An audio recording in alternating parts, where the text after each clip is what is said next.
Online itu Pak begitu datang keluar duluan, yang lain langsung nyari Pak, itu siapa yang duluan itu langsung yang lain langsung nyari. Sudarlun, Kepala Kepolisian Daerah Aceh Irjen Polisi Wahyu Widada memberi kejutan di kantor Harian Serambi Indonesia Selasa 9 Februari 2021 sore.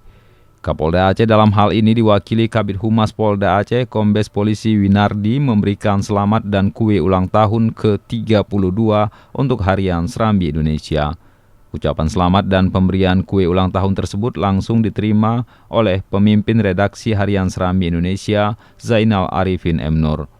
Selamat ulang tahun dari Kapolda Aceh beserta staf dan jajaran Pak untuk Serambi Indonesia yang ke-32.